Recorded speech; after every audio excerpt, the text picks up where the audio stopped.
Hey everybody, this is old Chris with Reptiles and Oddities, and I'm going to do something a little different today. So let's get in the reptile room, and let's turn these lights on. Now, I want to show y'all something.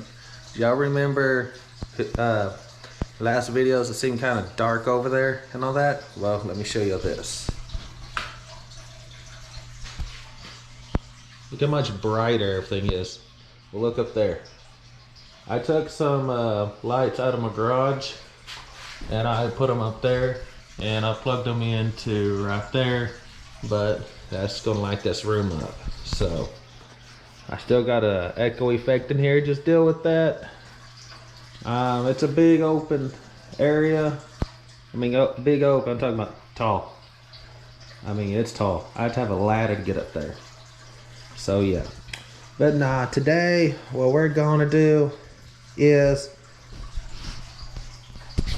I'm going to show y'all all of my reptiles. I'm going to do a reptile room video. Get away from building an enclosure this week and get going. So let me start pulling some reptiles out and I'll show y'all what I got. Okay guys, well, the first snake I'm going to show y'all is what I've been using over on Instagram and all with my profile picture before I got my logo, and just show you. This is my colubrid. He is a Texas rat snake, also known as the black rat snake, and still a juvenile. I don't know if it's a male or female yet because I've never popped it or nothing like that to see, but yeah. This little guy or girl still has a lot of growing to do. So it's currently musking. Wonderful.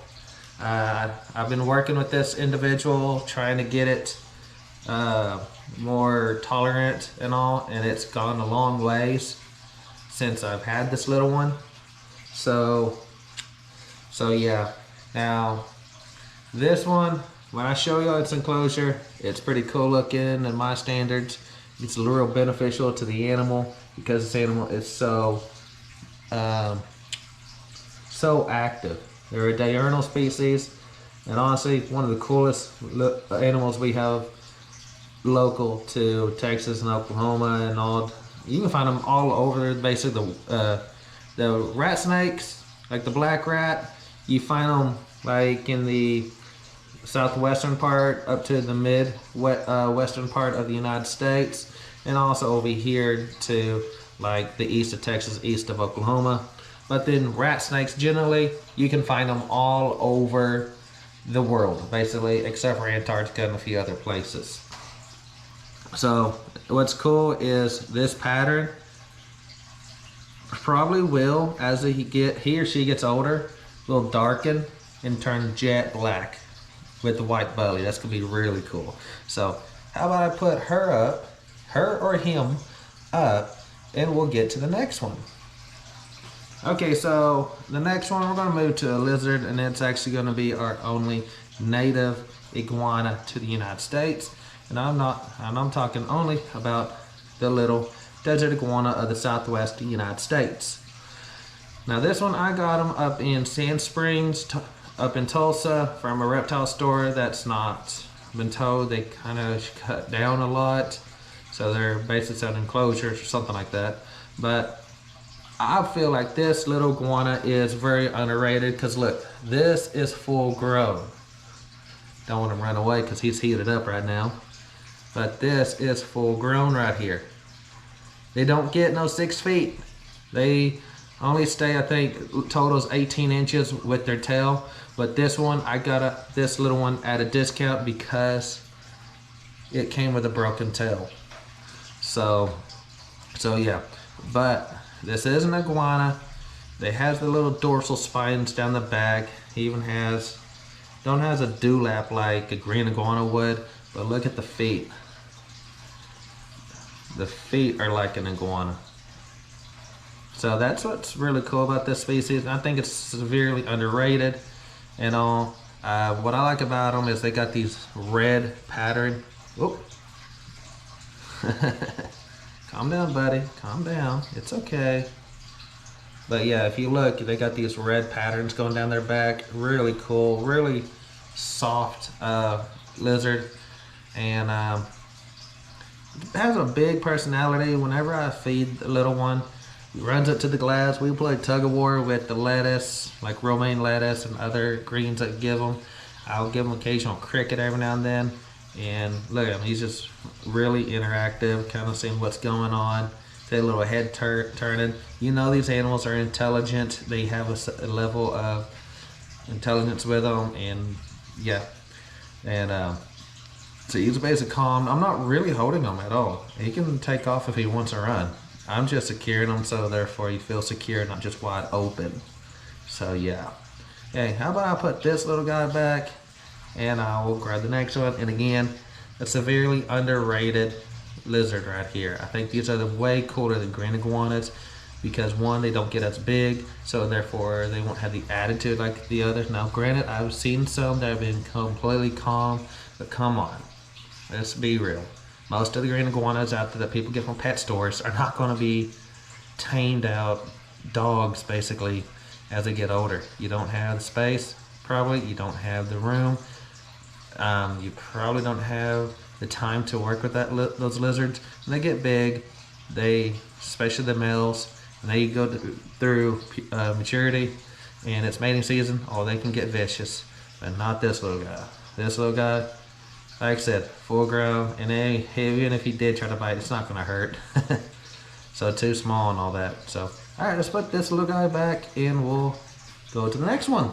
Okay, so this is a very well-known species of reptile right here, and very common in the pet trade, but yeah, I got them. But here we go. Little leopard gecko. So this was sold to me as a blizzard because it was solid pink-ish color. Okay, like a neutral pinkish color, but as you can tell, it's not. So hey, if anybody is watching this, could y'all tell me what morph this is? Because if it is, I would like to know. But yeah, so this is my little leopard gecko. Now let me go get the second leopard gecko. Okay, so here's my second leopard gecko. Now this one was your classic, a coworker came up to me and said, hey, I bought a leopard gecko for my daughter, and after like 2 months, I'm the one stuck taking care of it and we don't want it no more. No, you keep reptiles and you like them. Would you want this one? I said, sure, why not? So this is the first leopard gecko that I got, and still has room to grow because, yeah, they got it when it was small, and it was, oh my God, a lot smaller than this when I got it. So I don't know what morph this is, but if someone down that's been watching this video that can tell me, please let me know. But again, just amazing lizards.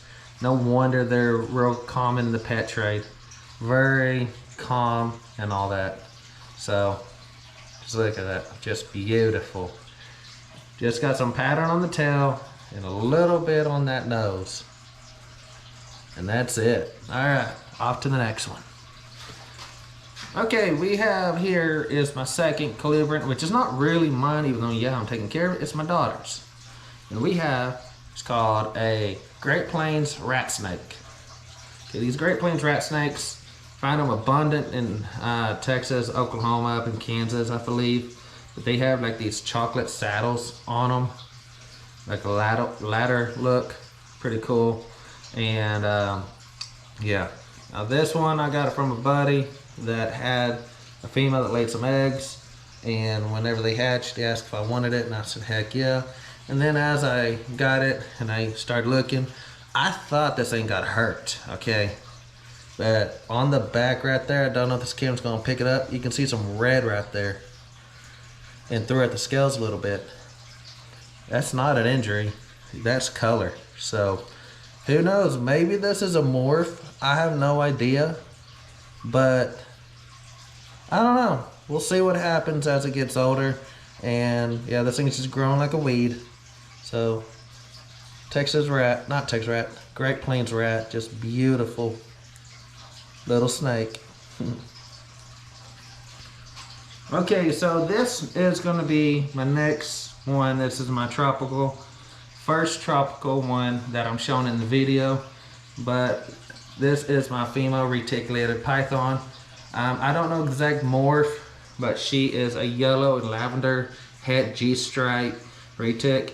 She's a mainland, so yeah, she's going to be one of the big ones. I got big plans for her, something that she'll be able to just thrive in. So y'all saw me build her background. This is the first one that I did for this channel, and she's been using that like no other. She's just been all over that place, under the heat spot, in their cave, in the second cave, hanging on the walls, everywhere. I mean, she has just been so active, and it's giving her plenty of enrichment in this thing. So, and how I got her was a buddy of mine up in OKC, Bryce. He just messaged me on the blue and said, "Hey, I got some baby retics if you want one." I said, "Yes." I sent the picture, and this yellow one right here caught my attention because the purple lavender on its sides, and he said $300 for it. I'll give you a discount on it. I said, "Hell yeah." So he said, "Just give me the money when you can." I was like, "Perfect." So this is how I ended up with her. So I was actually going to get a normal retic, but hey, when a deal like that comes up, I don't pass it up. So, all right, let me put this girl back in, and we'll move to the next ones. So, okay, this one is my female ball python. I've been breeding her with a male. I'll show you the male after this one, but yeah, baby girl, this is my ambassador animal. This is the one I'll take out in public and get people used to snakes. This is the one I educate them with. So yeah, it's just gonna be awesome. Now she's gonna be a mother, and I'm breeding her. So the way I got this one was I was working at a pet store down in Houston, and a gentleman came in and said, "Hey, I don't want her. You can have her." And then the people that was working there up at the desk told me, "Hey, just throw this one in with the other ones, the normal ones." And I started walking back. I was like, "Wait a minute, this ain't normal." And went back up there, and they said, "Hey, take this out of my check if you want it for $50. They're like, "Deal. All right, take it home tonight." So I did, and I was told she is a super pastel jungle with sugar. I don't know. I don't know my morphs at all. So yeah. But the reason why I like my ball pythons is just because I can take them out in public. And they're kind of like perfect snake, where they just kind of hang out and chill and get somebody that is scared to death of snakes used to them. So that's it. So all right, I'm gonna put this girl back, and I'm gonna get the male out, and I'll show you the male. Okay, so here is the male. The male I got from my buddies that take some exotics. Now, if y'all are looking for a ball python, they got plenty of morphs over there. Get a hold of Holly or Bobby at Texoma Exotics. They have a YouTube channel. I'll put their links down in the description, because they hooked me up with this beautiful ball python, this beautiful male, that not even 2 days after getting him, I saw him locked and breeding. So hopefully I'll have baby ball pythons up for sale, and we're thinking about going over to her channel and put them up on an auction. But when I get them, if anybody wants them, you just got to get a hold of me on Instagram or so, because sure enough, I'll take videos and I'll post them on there too, and we'll do that. And I might have a holdback for my son or for my newborn. So, because I am getting my kids into reptiles too. So yeah. But the male, he is a pastel, spot nose, het clown, het desert ghost. That's what he is. So I don't know morphs that well, but nevertheless, they'll make pretty babies. So, hi buddy, how you doing? So, just beautiful animals. something that'll grab people's attention. They're scared of them, so maybe you can get people over the fear of snakes and stop getting them to kill them. He's a little touchy on his up around his face, say that. But yeah, that's the reason why I like these ball pythons, because you can take someone that's scared to death of snakes and possibly get them converted over to accepting that these are not horrible monsters that people have portrayed them to be. So, and people generally around here like pretty things. So this catches people's attentions. Okay, so the next one is going to be my lavender lipstick het kale red-tailed boa. If I remember correctly, that's what I was told when I was giving her. And this is, I'm currently breeding her with a male. I'll show you him in a minute. So this was taken in almost like a rescue, I guess you can say. A buddy of mine just felt like she couldn't take care of him at the moment and asked if I breed them. When she is ready again, can she have a pic of the baby? So I said, will do. I have no problem doing that. So this is the female red-tailed boa, and these are going to be the next one. They're just going to get an update on their enclosure. I'm going to build some big enclosure for their size because she's not maybe 5 feet. So I'll let you look at that tail. Tail's just beautiful. So yeah.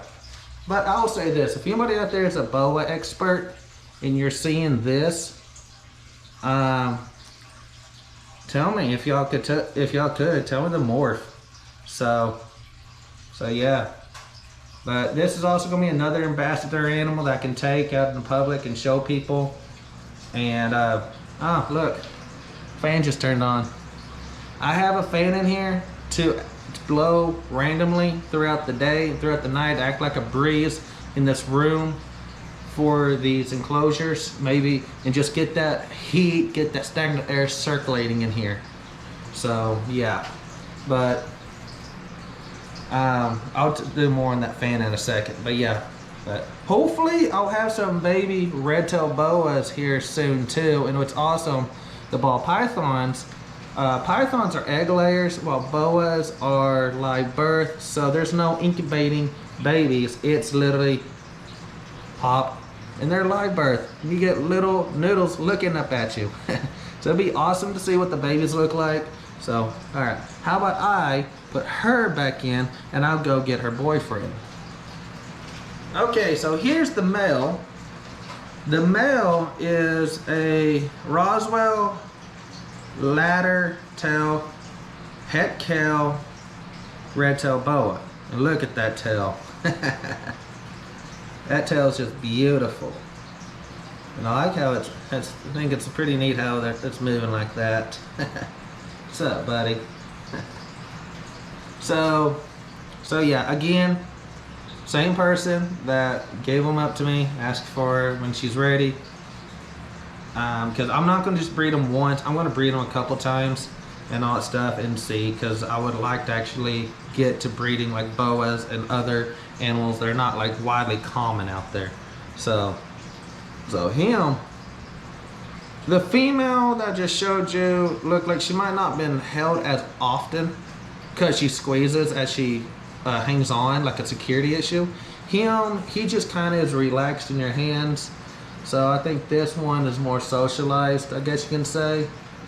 And on this one I can pick up right out of the enclosure, while the female, she is defensive in the enclosure. No, I wouldn't say defensive, but she's looking for food. So who knows, maybe she is pregnant, which I need to go get her rat today, because today is actually the feeding day for the animals. You gonna say hi to the camera?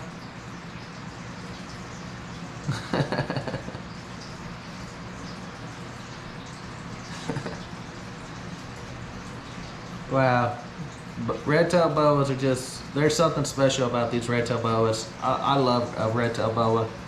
My God, just so beautiful. And to me, they're that perfect size of animal that gets big, but not too big like the retic's gonna get. So,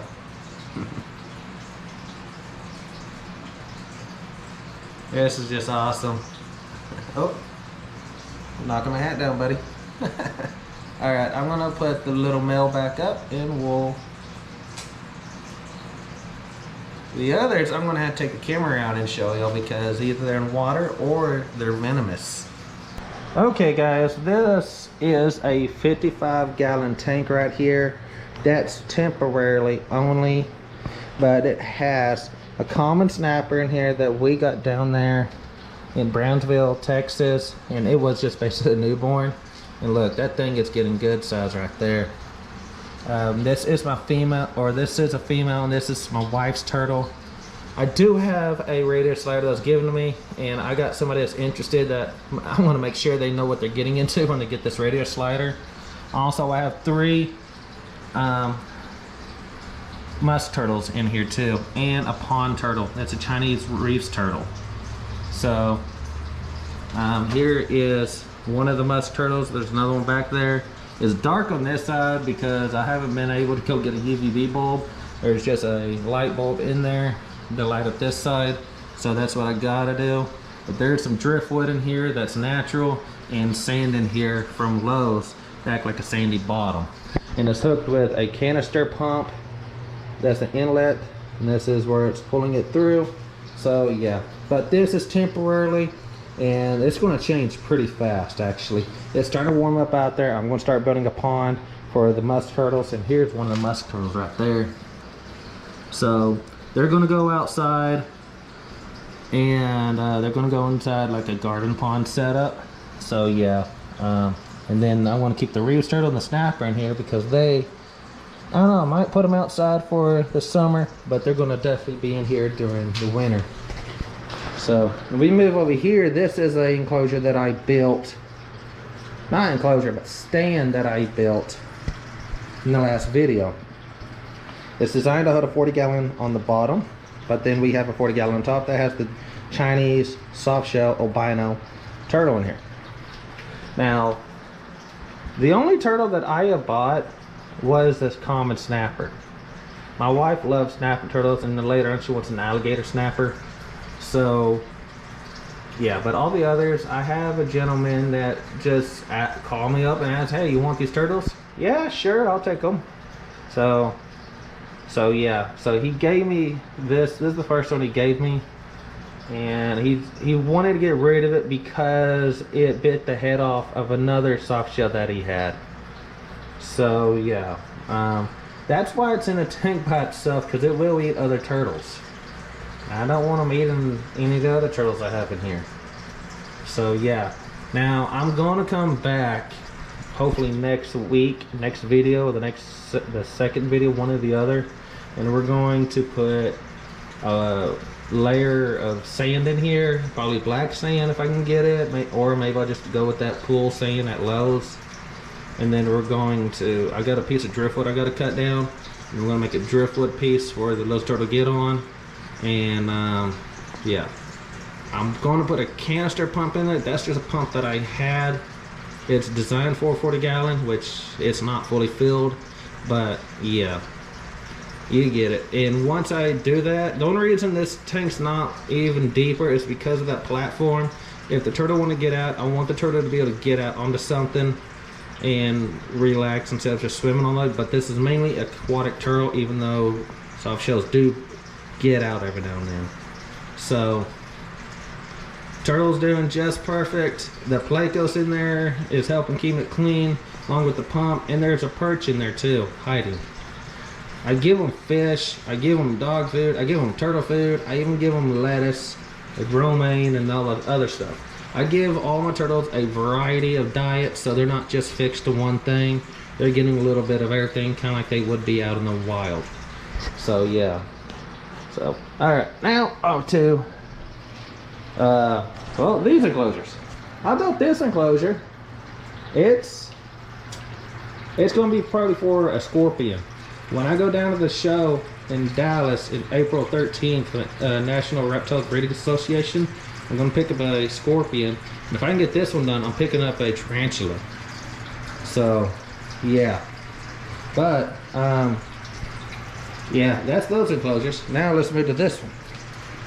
This is what the Reptiles came in. I mean, the male was in a plastic tub.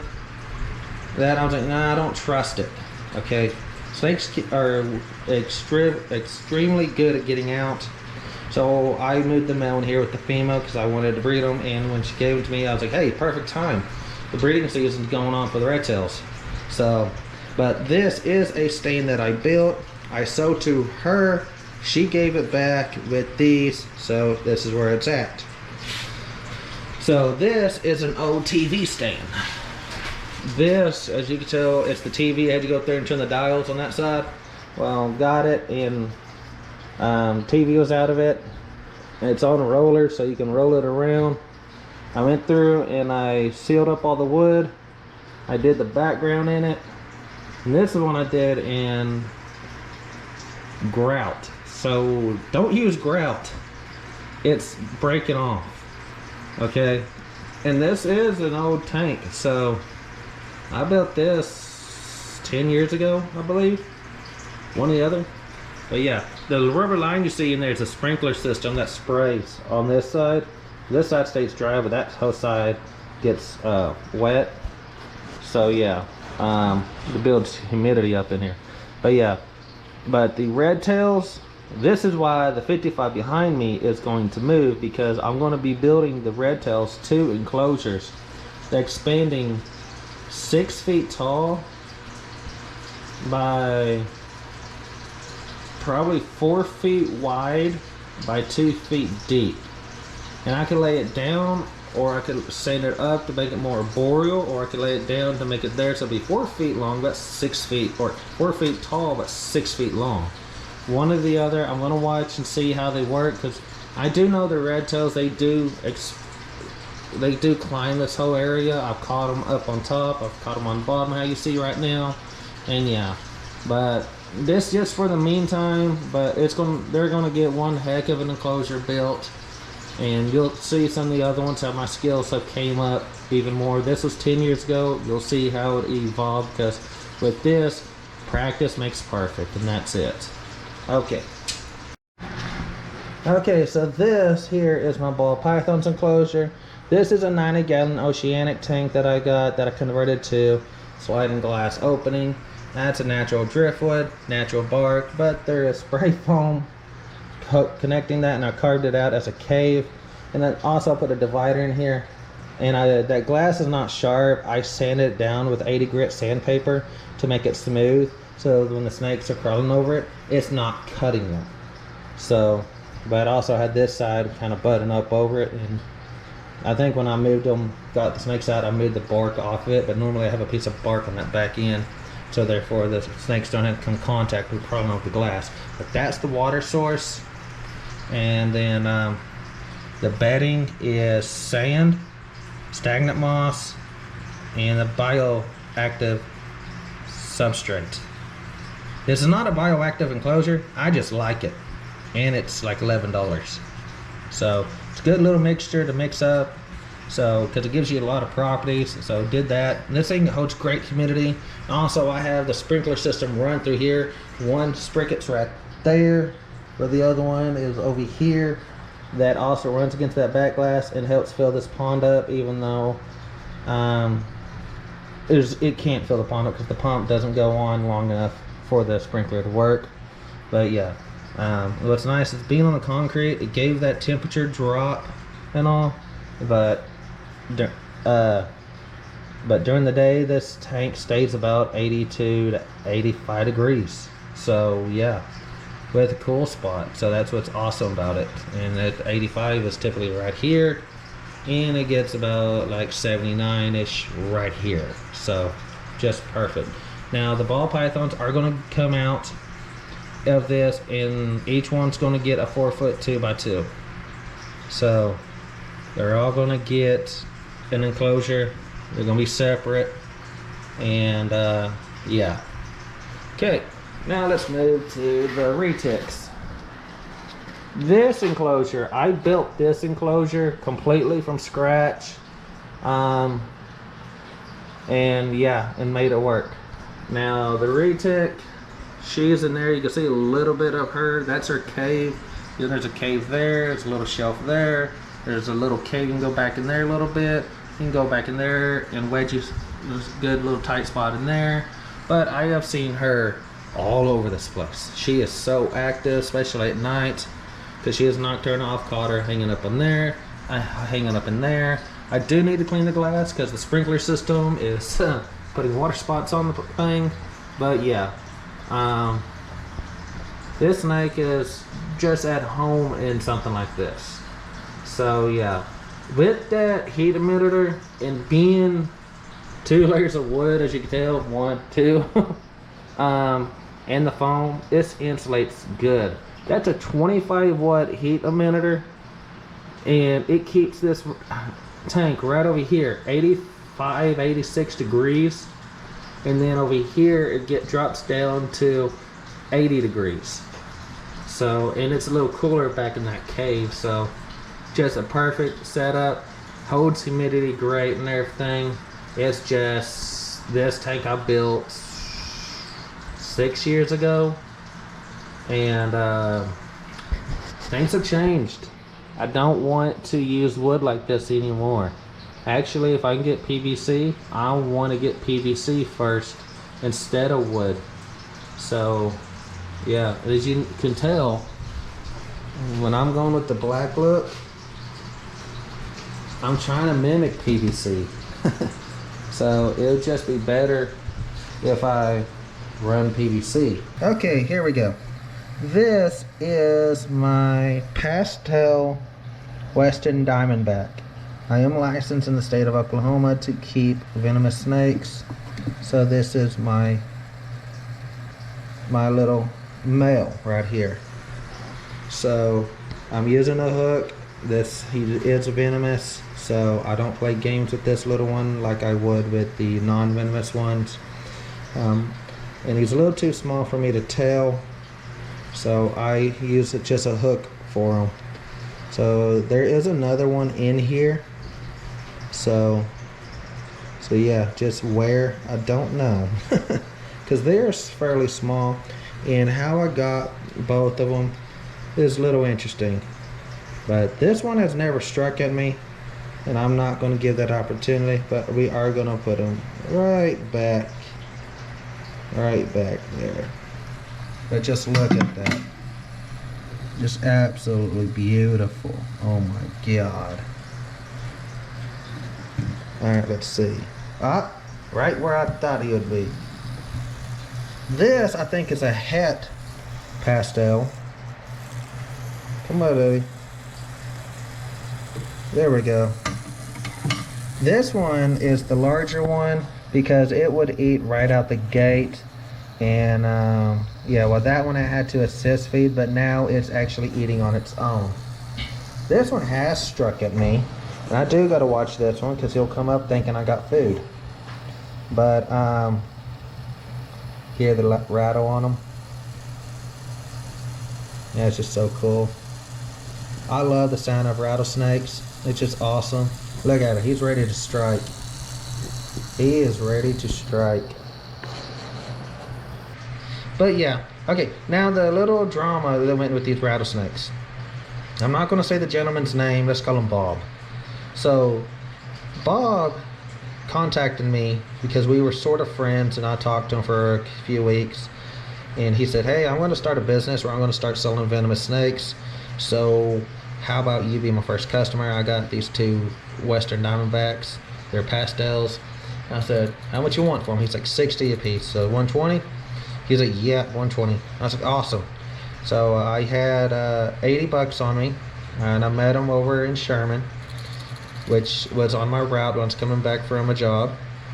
And got him, and I said, he told me, hey man, I'm not worried about the rest of it. You can pay me. So I paid him. But before I could pay him, he messaged me saying, hey, I'm going to need the money by this weekend. Okay, no problem. I'll have the money to you by the end of this weekend. Probably on Sunday evening. He's like, okay, cool. Let's go. It's Sunday about 5 o'clock. I was walking in Walmart, and all of a sudden, he's like, hey, where's the money? I was like, man, I'm at Walmart right now. I've been real busy this weekend and all that. Taking care of the kids and etc. So I'll be able to have some free time. I can link up my bank to my Cash App and I'll send you the money right over. And by this time I own like 20 bucks.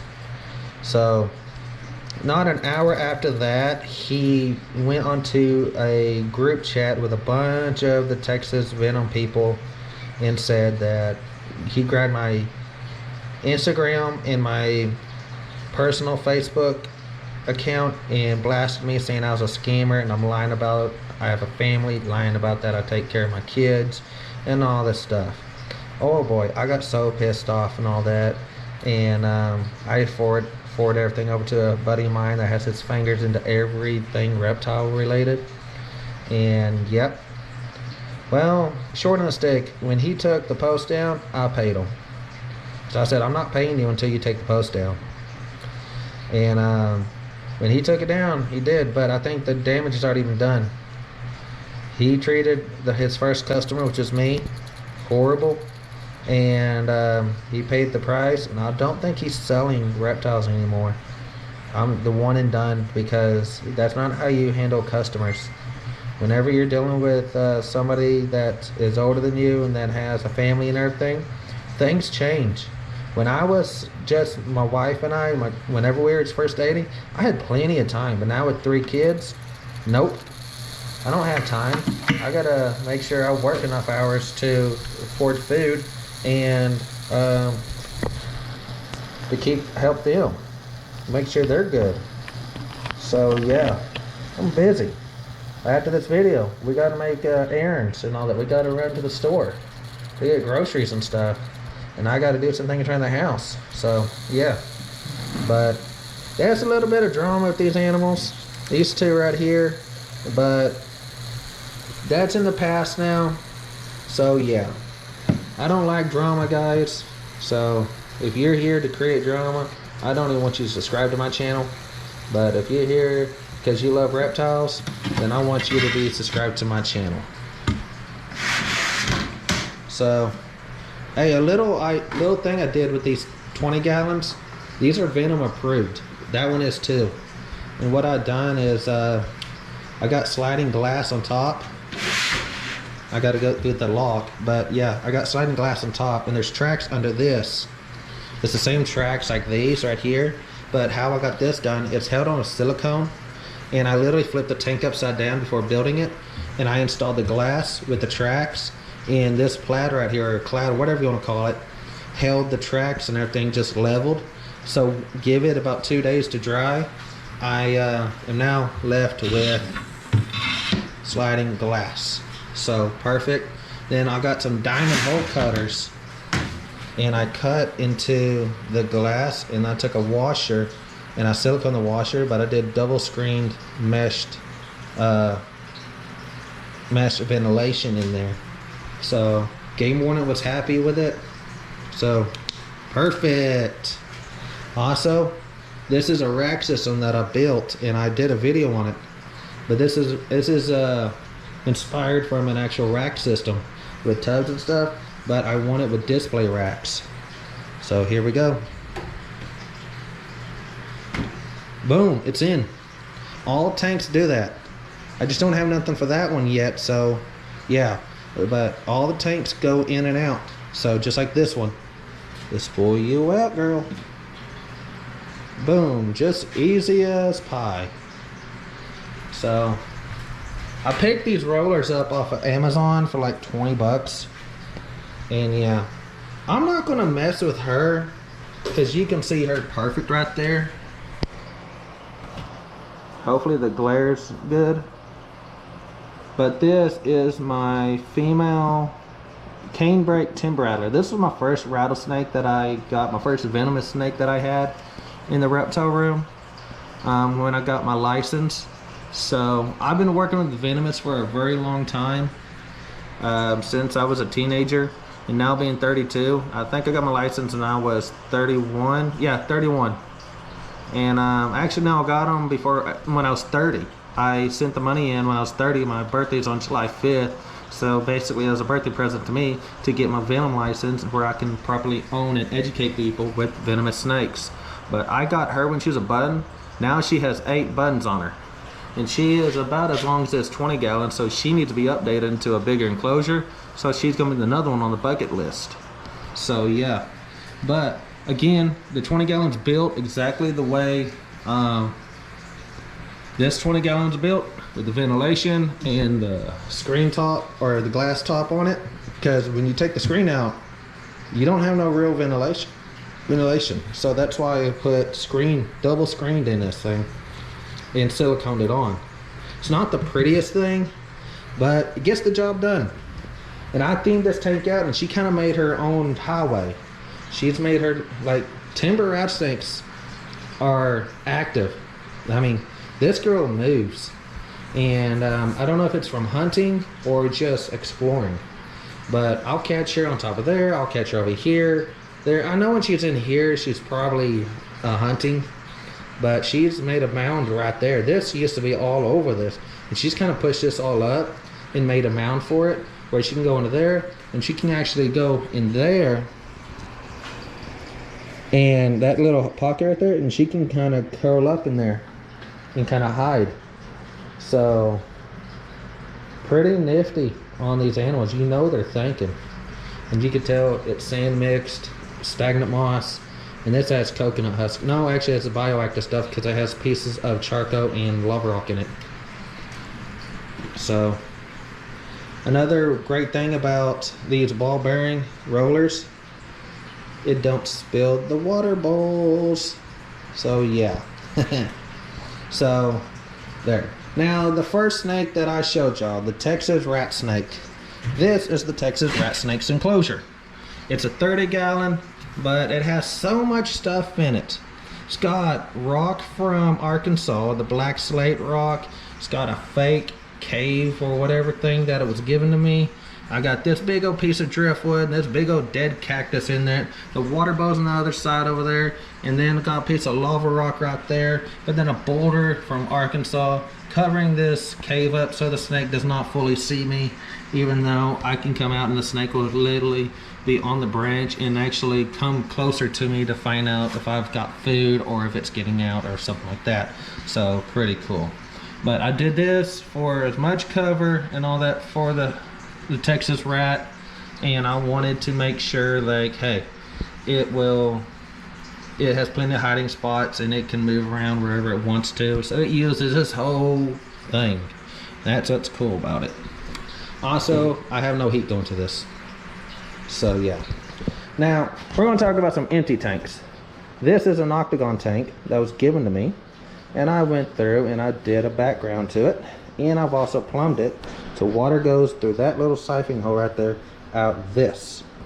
So I'm going to make it bioactive. I got to drill the hole through the bottom, put the pump in the bottom, hook it all together, let the water run through there, and boom. This is probably going to be for a gecko enclosure or maybe a frog enclosure, something, because it's more arboreal. I don't know, maybe it'll be for an Amazon tree boa. I don't know. So we'll see. We'll see what this is. I have not fully figured out. Just some random pieces. Now this is for my green Insularis once I get it back from breeding. I went through with foam boards and spray foam, and I've done the dry lock setup with the white granite over the top to bring out the color a little bit more.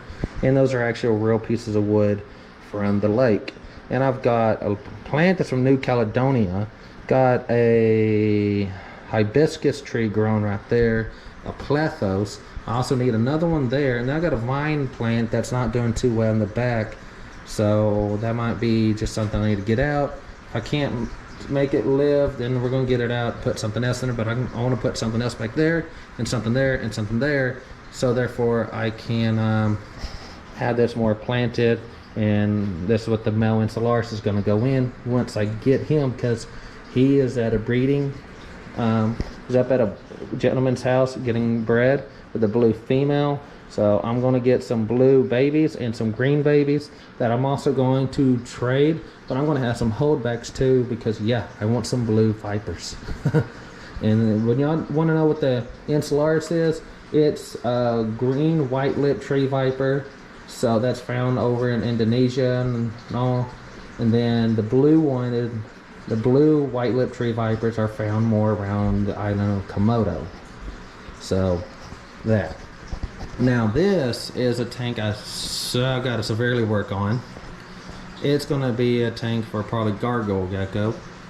I just got to replace the door on it and finish it out and put a big old plant in there, and then a sprinkler or a humidity system, the plant, the bedding, the door, and we're done. So it's sitting on a stand that I've built. I need to come back and paint. It's going to hold 10 gallons. Those 10 gallons are probably going to hold like baby animals, real small animals, or even bugs and arachnids. So I got to paint it black. I got to cover it where it's just the opening, just the front here, and then I got to put those same rollers I used for the 20s on it here, so you can roll the 10s out. And then here I want to build a 6-foot setup for arboreal cages. So something for the Encelarises or any other arboreal, because I want temple vipers, and etc. There's like different animals I want to work with. So I want to build a space for them, but if I don't have a space for them, I will not get them. So yeah. So that's the room of this reptile room. And it is slowly changing, it is slowly getting better, but yet I got more news coming down the pipeline. Okay guys, well, like I said, what is coming down the pipeline? Well, currently we're about to start the ball rolling to get a house. And we're going to looking at maybe a year to 2 years. We're going to watch how this presidential election goes, and we're going to see if the housing market goes down. We're going to go ahead and get a house. Now, whenever we start talking to the realtor, I'm going to tell them, okay, this is kind of the house, this is square foot, this is how many rooms, this is how many bathrooms, we want a 2-car garage, stuff like that, and this is how many acres we want. And I want at least 5 acres, if not more, depending on the price. Now, on that 5 acres, what are we going to do?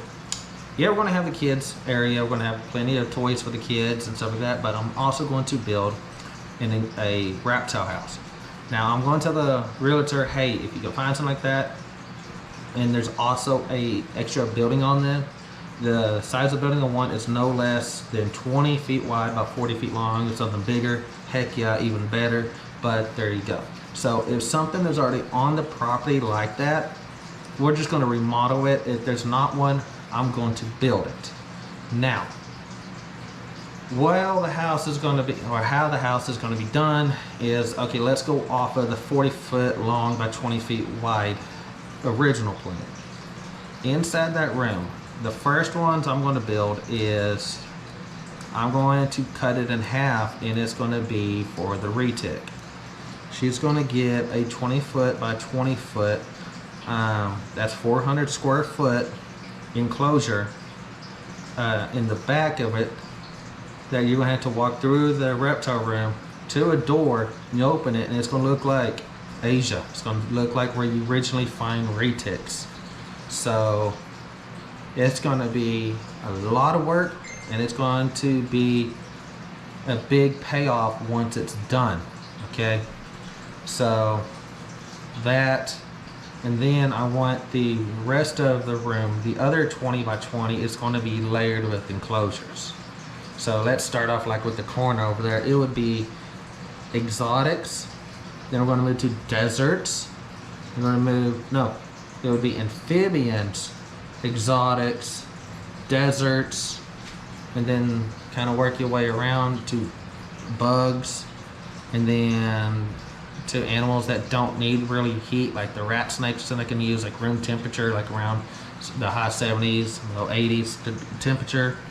And then move over to the big enclosures, because the rattlesnakes, the rat snakes, they're all probably going to get, like the rat snake's probably going to get, like the Texas rat's probably going to get an 8-foot enclosure by 5-foot tall enclosure. Then the rattlesnakes, it's a good chance that my timber right here is probably going to get a 10-foot enclosure, and the 2 rattlesnakes are probably going to get a 10-foot enclosure also. So yeah, there you go. Now if I can put, and the idea is with this room, hang on, I gotta look at my phone. Okay, I'll check that in a second. But the idea with this room is I don't want to see how many animals I can shove in it. I want to see how many animals I can properly house in it without overcrowding.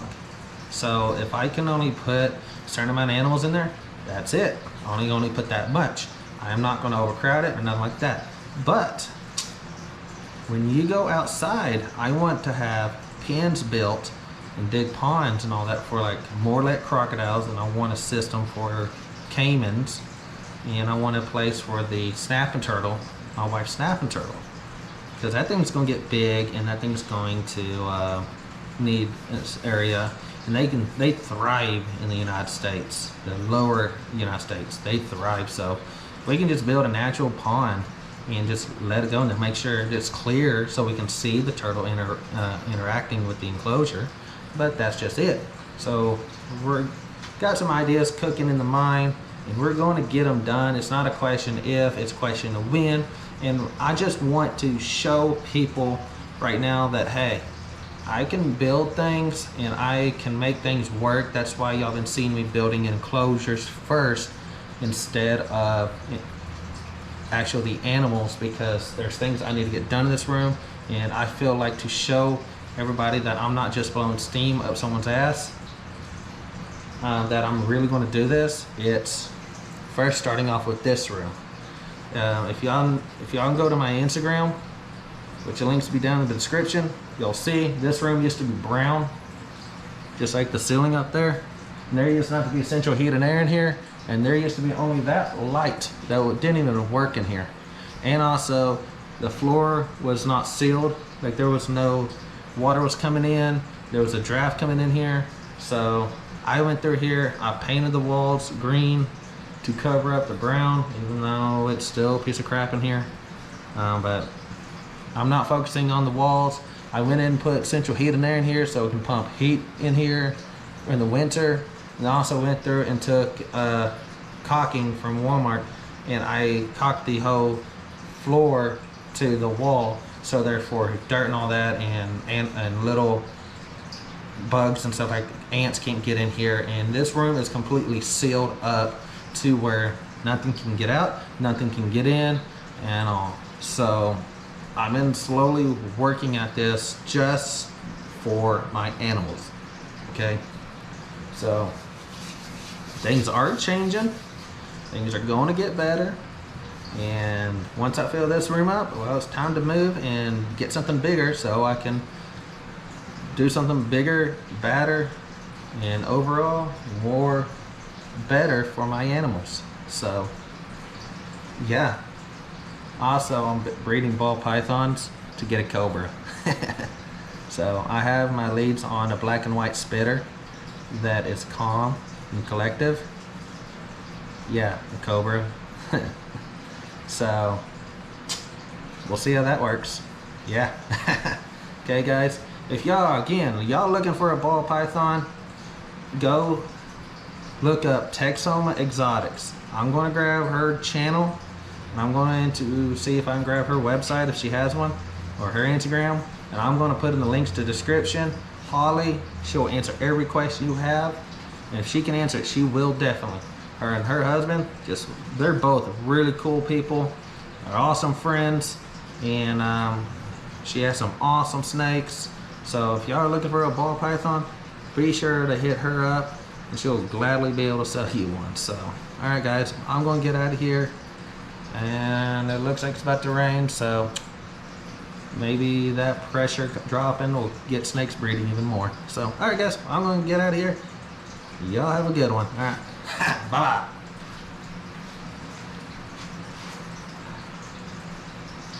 Bye, kids. I'll see you in a bit.